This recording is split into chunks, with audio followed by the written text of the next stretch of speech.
Hey guys, welcome back to Dr. Narration, the best channel for cheating stories. Like and subscribe to the channel for more cheating stories like these.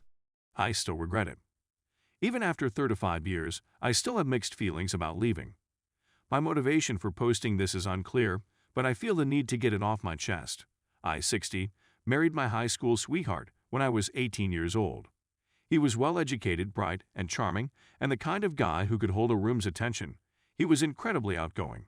Despite the fact that I'm really timid, we were a great match.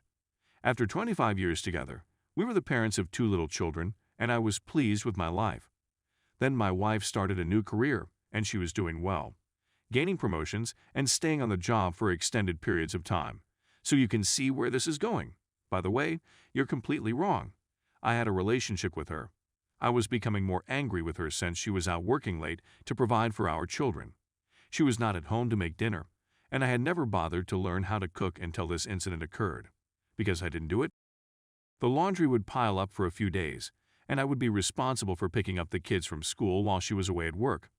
Nevertheless, I never expressed my feelings, and every day when my wonderful wife returned home, I put on a brave front and pretended everything was okay, even though it clearly wasn't.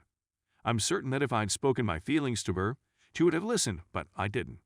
In the course of a work function, I met a lady with whom I chatted on the phone for many weeks. Things quickly got inappropriate, and I did nothing to stop it. Then, 2 weeks later, I wrote my wife a birthday card in which I expressed my feelings for her and how beautiful she was, and then I walked out on her. The worst part was that she never yelled or screamed at me. She did nothing except stand there and watch me pack up my possessions, all while my children were playing in the next room, completely oblivious of what was going on. She didn't say anything, just stood there crying softly. I caused pain to the one who is the most important in my life. She was dismissed because she was unable to cope with the school run and the extra child care arrangements. As a consequence, my alimony payments had to be increased, and I despised my ex-wife for making me do so. Looking back, I can't believe how self-centered I was. The woman who I had fooled and who is now responsible for raising my children on her own has requested extra monies in order to provide for them. I just saw them every other Saturday, and that was about it. My AP and I were estranged very soon. She didn't want anything to do with me, and she didn't want anything to do with me in particular when I was almost bankrupt due to alimony payments, which she took advantage of. In spite of the fact that she never expressed how much she was affected by my actions, I could hear her sobbing herself to sleep on the few occasions when I had to stay over with the kids for whatever reason. When I left, my wife was the one who eventually filed for divorce because every time she asked if I had hired an attorney, I replied, "I'm not ready." And she eventually filed because she said it was too painful. I spent years resenting my wife for stealing my money, when in reality, she had done nothing wrong, and I still loved her but was too proud to admit it. When I was unhappy, I would say things like, "I haven't loved you in a long time, but I have stayed for the children." And she would never say anything in response. That's something I'll never be able to forgive myself for ever again. She was adamant about making things work, and she fought for me every day for months, but I was indifferent in her efforts. She admired me despite the fact that I disliked her. Then she met Mark, who was much older and wiser than she was, and he fell in love with her in the same manner that I should have fallen in love with her. He was and continues to be a lovely and kind gentleman toward her and my children. Seeing someone else fall in love with the person you were intended to be with for the rest of your life is one of the most difficult things I've ever experienced. Then you should have fought for me because I would have loved you forever if you would have let me, she said when I told her 2 weeks before her wedding. On the day of her wedding, I drove to the church and waited outside in my car, telling myself I would object to the wedding, but I didn't. I was a little disappointed. 30 years have passed, and seeing that written in front of me now makes me feel just as bad as hearing it 30 years ago. Having to see her with him for all these years has served as my penance, and although I've had the odd connection with her, nothing substantial, I will never forgive myself for what I did today would have been our 42nd wedding anniversary, which should have been our punishment. My belief is that infidelity is not something that can be fully recovered from. Rather, it is something that must be learned to live with. Story 2. How do you deal and feel okay with throwing away 2 years of love, sweat, and lots of tears invested into a relationship? How can you accept what occurred when there is no silver lining? You just notice the harm and take a step back from it. This relationship just served to damage you and put you back in life. All they did was steal from you, squander your time, degrade your self-esteem, take your money, and remove your hope and happiness. You get the impression that you have learned nothing significant or useful.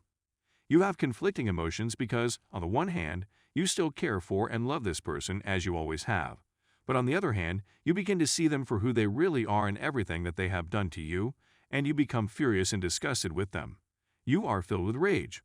With your love covering up all the terrible, the blinders gradually dissolve, and you no longer notice them. You no longer view them through rose-colored glasses or in their potential or version that you envisioned, but you see them for who they are and what they have shown you, and it is something really nasty. What is your thinking process for overcoming those painful sentiments of remorse, as well as indignation and even hate for the individual who exploited you? Whether they cheated, led you on, feigned to desire a relationship to mind FKU, and put you through this hot and cold period before abandoning you like old hard cold McDonald's French fries for the birds to consume. I have difficulty letting go. It pushes me to face a slew of demons. The way things ended makes me rethink the whole relationship. As if it were all a deception, all a ruse to take advantage of me. I now see how tightly I was clinging to a delusion. I had to think he loved me or everything would be as horrible as it seemed. It was my most powerful weapon for forgiving him and moving on from the twisted deed he committed upon me. If he loved me, it may have been an accident, and I justified myself by remaining silent all that time. But if he didn't, he was just a criminal, a predator. A stranger to me and an abuser who regarded me as the ideal, naive, innocent target. That is, I feel, why I was able to make such a significant contribution to the relationship. I need to believe that he was concerned about me. That was correct, by the way. It pushed me to give all I had, which only helped to exacerbate my predicament. I love the fact that I still have feelings for him and want him back in my life. In an unusual sense, he feels at ease in his own skin. As I got older, he served as a refuge, a source of hope, and a source of fantasy for me. He was my home away from home, and he was everything I had ever wanted. However, reality did not live up to my expectations and desires for him. There was a lot of potential there, but it always seemed like we were on two completely different time schedules from one another. Each of us is always accessible at two different times for the other. Although it is the same train ticket for the same location, the departure time is different. The difficulty was that I was willing to wait for him, but he wasn't willing to wait for me. It's tough to let go of someone when you've given so much of yourself to them.